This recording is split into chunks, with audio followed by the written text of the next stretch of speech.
ঢাকা বিশ্ববিদ্যালয়ের কেন্দ্রীয় খেলার মাঠে ২৫ থেকে ৩০ জন কিশোর তরুণকে কানে ধরে উঠবস করানোর ঘটনায় সমালোচনার মুখে পদত্যাগের ঘোষণা দিয়েছেন ঢাকা বিশ্ববিদ্যালয়ের কেন্দ্রীয় ছাত্র সংসদের সদস্য সর্বমিত্র চাকমা।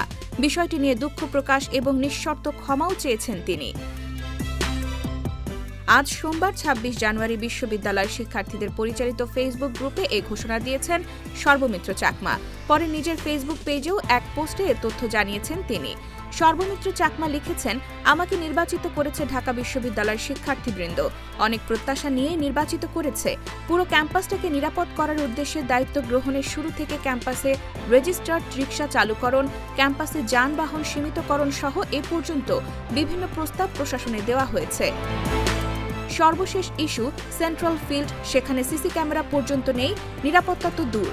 নারী শিক্ষার্থীদের হেনস্থা থেকে শুরু করে মোবাইল, মানিব্যাগ চুরি, সাইকেল চুরি সহ প্রায়শই বিভিন্ন ঘটনা ঘটে।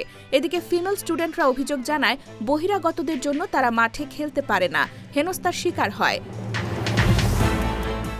ডিএমসি সংলগ্ন দেওয়াল সংস্কারের কাজের ফাইল প্রশাসন থেকে ফিরে আসে।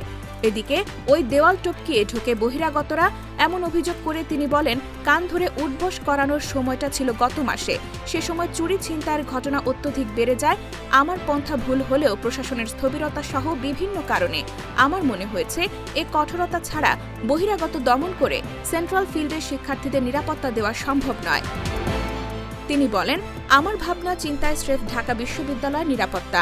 আমি বিভিন্ন জায়গায় হাত দিয়েছি, একা চেষ্টা করেছি সমাধানের, নিজের দায়িত্বের বাইরে গিয়েও। কিন্তু যত যাই হোক, আইন তো আইনই।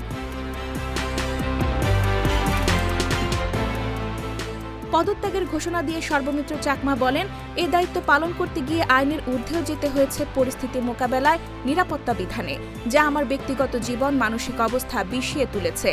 আমার আর কন্টিনিউ করার সক্ষমতা নেই। আমি পদত্যাগের সিদ্ধান্ত নিয়েছি।